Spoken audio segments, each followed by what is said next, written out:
All right, well, today's the end of the 2018 class and the beginning, or we may be in the middle of the 19 and the beginning of the 2020 class. So, our staff's done a tremendous job in finishing this class, getting out and building relationships and establishing connections and throughout the entire state and our entire footprint.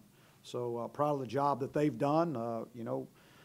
Excited about the kids that we just added to the roster today. And, we've got, I think, about 7 of these guys already in this class, already enrolled in school and going to classes and working out with the team. And so today was a nice addition to this group.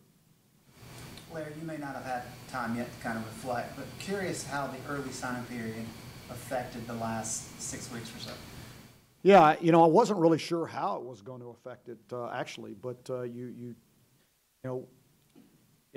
first thought, it was going to be a little bit hectic at that time of the year because of everything that's going on, but we were able to get some guys signed, guys that were committed, guys that knew they wanted to come to Carolina. They weren't interested in having any more of the recruiting process. Their families were tired of it, so they wanted to get it done. So that was a good thing, was being able to take care of that. Now, what happens then at that point was I didn't realize the intensity level would just increase on the rest of the kids that was out there. And I mean, it was like the pool was much smaller, and everybody was all over those guys. And so, on top of that, the other good part about it was you were able to start focusing in on some of the 2019 guys. So you were able to get to a lot of schools and, talk to a lot of coaches at that time. For the head coaches, I mean, we're not on the road in the spring, so it was almost throwing you back to the first year I became a head coach, where the year before that, the head coaches could be out in the spring. Well, I never had that opportunity, so this was the first time I was actually out there talking to high school coaches about the 2019 class. So do you like having the early signing period and having that one, and then of course today being? Yeah, I think it's definitely worth having. I don't know if I really like the dates that were picked, but you have to deal with it. I mean, there's a lot of things that go on during that time of the year that you're trying to juggle, as a lot of coaches found out.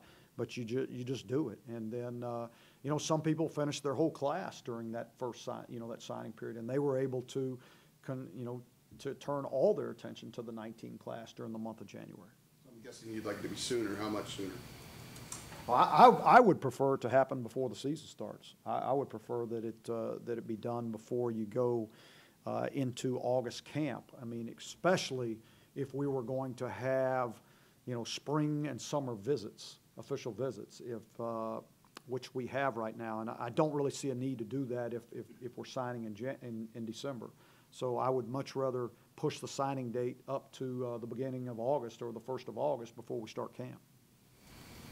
Did the early signing day in December kind of take some of the excitement away from today? Was it just as exciting today as it was when we did it? I was like 2 Christmas days for us, So I don't know about nationally or for all of those things publicly. I don't know, but I know for us, we were excited about the first one. We're excited about the second one. I mean, when you're getting to bring in new student athletes that are going to help your football team, you get excited about it. When you signed those guys you signed in December, how quickly do they turn into recruiters for you guys and start working on those other guys? Well, they start doing that once they commit. I mean, you got guys that become very active in the recruiting process, and it depends on their personalities. And some of them don't. But you got quite a few guys that actually, start recruiting for their class. And I think that's something that's very important. That if you're able to get one of those alphas to commit early, and he gets on top of the recruiting class, he can really shape the guys that come in around him. Who was that alpha from your December group? We had actually quite a few guys that were active in that recruiting process. I mean, guys like the kid for the defensive end up in Virginia did a really good job of talking to guys quite a bit. Jordan Adams was very, very active.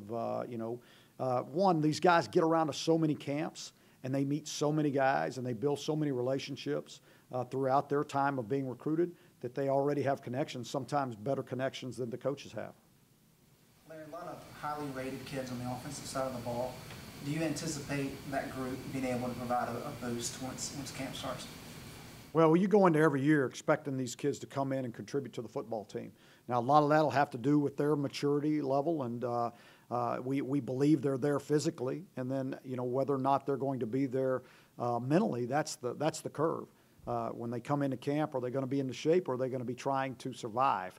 If they're in shape and ready to go, then they can start competing for a job. I'm interested in seeing if they're going to change the red shirt rule and how that's going, if that is going to happen, and give up a player 4 games to play during that season. I think that would be a nice thing to happen, because some of these guys aren't ready to play right at the beginning of the year. And as the year goes on, they mature and they get ready to go. Just finding out, I guess, publicly now, you Pass that out. Yep. We just got our last guy. Yeah. Right then. Did you just find out now, or did you find out before you That's came what in? just buzzed. Okay, because I was just saying, we just found out about Antoine Green. Yeah. That was a little bit of a different course in that recruitment. Can you kind of take us through when you guys started picking up the pace with him, and what brought him to commit to you guys? Well, first of all, I'll tell you that Chad Scott was his his primary recruiter down there, and did a great job of building a relationship with the family, everybody involved, and we got them to come up on a visit in early January, and they had a tremendous time, and it just started snowballing from there. He obviously gained a lot of interest from a lot of people. And we were very fortunate to finish him off today, and I think it was probably just the relationships and the opportunity that he sees here at the University of North Carolina to get a world-class degree and play ball at the highest level. William Barnes, someone that I think, if I remember correctly, at the end of the freak show, almost committed then, and has sort of wanted to commit for a while, but Dad kind of said, keep your options open, just you don't have to rush into this. How has the ebb and flow been with that, just kind of keeping him at the point where he was when he left the freak show to where he signed this morning? Well, these guys come to the freak show and they come on this campus, they have an unbelievable time. I mean, they really do. I mean, sometimes I think we take for granted what we have here, but they come in here for their first time or maybe their second time, and they get blown away by it, and so then depending on how many visits they take after that and how far they get away from the situation, you've got to keep that feeling going with all of these guys. And so that's the question that you run into about whether you bring in a guy early in the process or late in the process. And I can tell you, William, I mean, just he did. He loved everything about it, and no matter what in the recruiting process, he was Carolina was always in his heart. Speaking of Barnes, I know your recruiting board's probably a little bit different than what's on recruiting sites, but I got no idea. But Barnes was a top 50 national guy. He was considered top 10 in the state of Florida. It seems like quite the steal for the program. Can you just kind of walk us through that? And did you know early on that he was that elite of a talent? We knew he was a heck of a player. I mean, we weren't going to recruit him if he wasn't. But, yeah, we were excited about him. That's why we got him here to the freak show, because we thought he was a really good football player, and got him on campus. And the more time we spent with him, the better relationship we built with him and his family, and just found out what kind of people they were and the way he's been raised and everything about him. And he ended up loving this place and wanting to be a Tar Heel, and now today he is. Get a package deal from Apopka. Got his teammate Ed.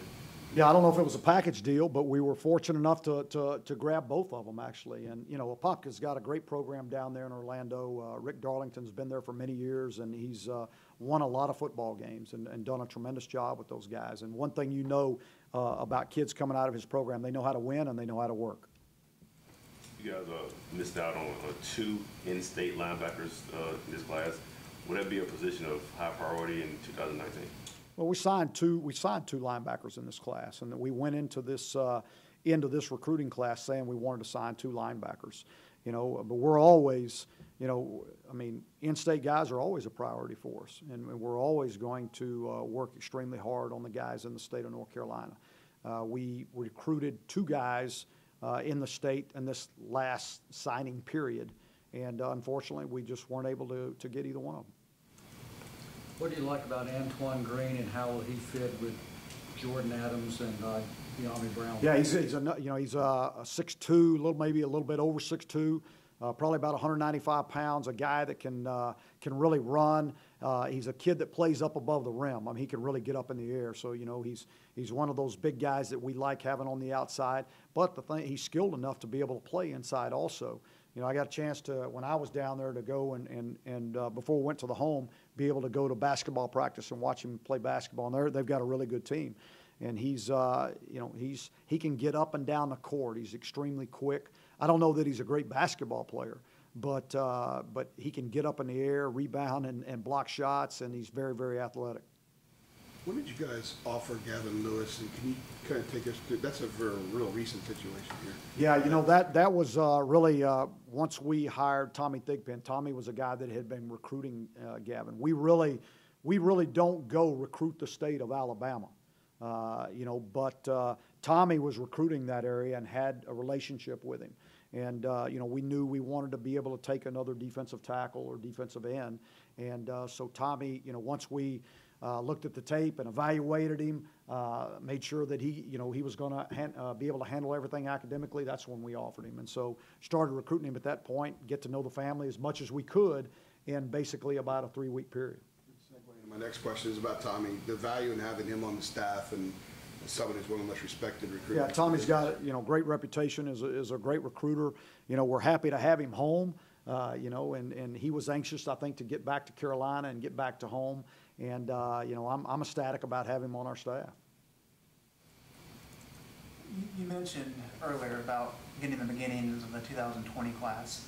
With this particular class you just signed, how critical was building those relationships years in the making to offset maybe any negative recruiting that may have popped up after last fall? Yeah, very seldom do you have a situation like a Gavin Lewis where you're just recruiting a kid for 3 weeks.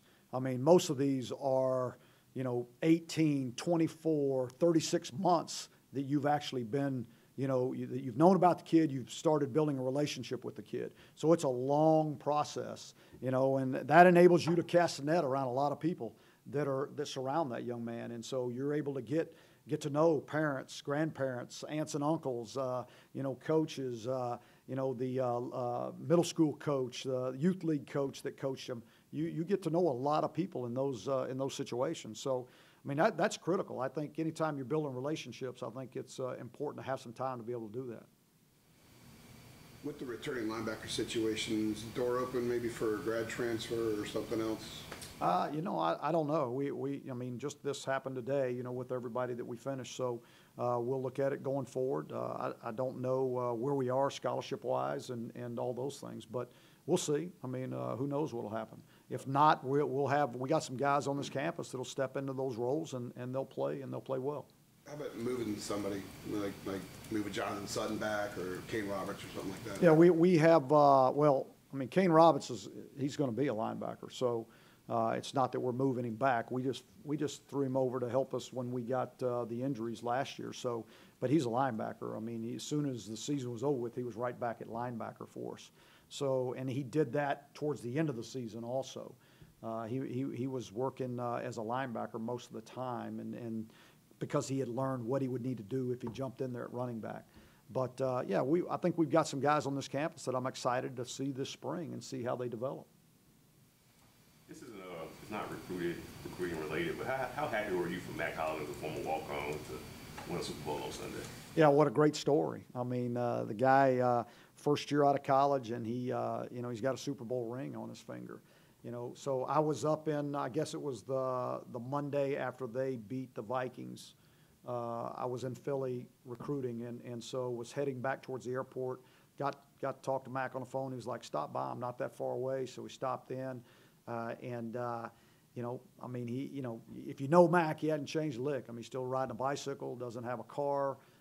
He's still, it's like, well, how do you get groceries? He's like, I don't. I just go to the facility and I eat there and then I bike home, he's a pretty simple guy, that loves playing the game. He really does. And, I was really excited to see him have success this year. And I guess that serves as a great, he serves as a great ambassador. You can show your kids, like, hey, this guy started at the bottom and, like, look at him now. Yeah, Mac's theory, and it always has been, since he came here was that he doesn't think that anybody should be given a scholarship. He thinks that everybody ought to have to walk on, and everybody ought to have to earn their, their scholarship. So I would think that probably there aren't many people out there that follow that same philosophy, but that's what he believes. He didn't make you miss your flight, did he? No. He still have a bunch of snakes. What's that? He still have a bunch of snakes. He still has snakes. He didn't bring them downstairs where I was, so. That's probably Yeah, a good thing. yeah, it was a real good thing. Yeah, we did talk about. I asked him because I wanted to know where they were in the house, and yeah, he said the coach told him not to bring them to the facility either. One last question that I have. There's still a spot available on your staff? Are you going to announce something soon, or what's the process? As soon as I have somebody hired, yeah, we're in the process right now. We've been interviewing guys, and I think we'll have something in place here pretty soon. Coach, one of the trends in recruiting is a lot of graphics. I was wondering how that's evolved as you've been a head coach at UNC and how active you are in that aspect of it. That's probably grown faster than anything, actually. I mean, that is very key. I mean, it's that's what the kids that are into now, and so you are constantly pumping out graphics. Our recruiting department did a tremendous job, with this class of being out front and on top of all the graphics out there, because you can't be reacting to everything that's getting out there. You have to be very proactive, and kids don't want to see the same thing. Just because Johnny got it from this other school, they want to see something else. And so you're constantly coming up with new ideas, and I think our recruiting department, recruiting staff did a tremendous job with that, and they'll continue to do that going forward because they're already on to the 19 group. I actually have one more. Did you have I'm any not going to input give you on- another one. Pardon me? I'm not going to give you another one. You said you only had one. Well, I can't. All right, go ahead. The seats, the seating change that's going to happen here with the seat backs and everything like that. Did you have any input in that? Making that- Realistically, probably not. I mean, they probably asked me, but probably didn't care what I had to say about it. But no, I think it's going to be great. I mean, it's going to be great for our fans. It's going to make their experience at game day much better because they're not all squeezed together, and they got chair back seating. I think the experience will be much better, which will enhance game day. So that's a good thing. Coach, is there a part of you that exhales and you're excited about the fact that now you can focus on spring ball now that the recruiting essentially is over, at least for this class? This class, yeah. I mean, I can't tell you how many 2019 guys that I have talked to today on the phone. So the only thing we can exhale about is we've got 21 guys now that are signed and added to this class. So that's the thing you can exhale about. But we're well into the 19 group. I mean, there is no. It used to be, I'll tell you, it used to be you finished on signing day and you took a week and you relaxed and, everybody celebrated and it was like, oh, man, okay, now let's kind of get going into, you don't have that ability anymore. I mean, especially with the early signing day, you were immediately starting on the 19 class at that point after that signing day on the 20th or whatever that day was. I mean, you really were focusing because you knew didn't have many to sign at the next signing day. So you spent a lot of time evaluating on the 19 class and getting out to see those coaches.